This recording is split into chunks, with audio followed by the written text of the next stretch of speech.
এই 1 লাখ টাকা আমি অনলাইন জুয়ার বেটের লাগাবো, এটা দিয়ে আমি 4 লাখ টাকা বানাবো। আচ্ছা ঠিক আছে বাবা, ফোনটা রাখি, আমার হাজবেন্ড আসতেছে। চাঁদনি, আচ্ছা তোমার এটিএম কার্ডটা কোথায়? ঘরে নয়ন। ঠিক আছে, এখনই নিয়ে আসো। চলো, তুমি আমার সাথে এটিএম বোটে যাবা। কিন্তু আমার এটিএম কার্ডে তো একটা টাকাও নাই নয়ন। চুপ থাকো, যাও ঘরে যাই কার্ডটা নিয়ে এসো, যাও। বুঝতে পারছেন ভাইয়া, এই টাকাগুলো আমি অনেক কষ্ট করে ম্যানেজ করছি আমার বাবার চিকিৎসার জন্য।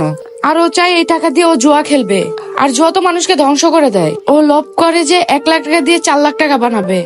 যদি এই টাকাগুলো হেরে যায় তাহলে এটা আমার অনেক ক্ষতি হবে না বলেন? তো আপু, আপনি আপনার হাজবেন্ডকে বুঝাইতে পারেন না যে অনলাইনে এভাবে টাকা ধরে নষ্ট করা তো ভালো না? বুঝাইতে বুঝাইতে আমি ক্লান্ত হয়ে গেছি। ওকে কে বুঝাবে? ও তো জুয়ার নেশায় মগ্ন হয়ে গেছে। ও এই ঘটনা। আচ্ছা আপু, আপনি কোনো টেনশন করেন না। আমার বড় ভাই, সে হলো আইনের লোক, 2 মাসের ছুটি পেয়ে আমাদের বাড়িতে চলে আসছে। উনি দেশের জন্য এত কিছু করতেছে, আর ও আপনার হাজবেন্ডকে সোজা করতে পারবে না? আর আপনি তো অনেক বড় একটা প্রবলেমে আছেন। আমার ভাইকে বলবো, সে আপনাকে হেল্প করবে। কিন্তু আপনি কোনো টেনশন করেন না, আপনার হাজবেন্ডকে নিয়ে আমি আমার ভাইয়ের কাছে চলে যাচ্ছি। দেখবো ও কিভাবে জুয়া খেলে, ওকে আমি ভালো করেই ছাড়বো। আচ্ছা ঠিক আছে ভাই, আপনাকে অনেক অনেক ধন্যবাদ। আচ্ছা চলেন আপনার হাজবেন্ডের কাছে।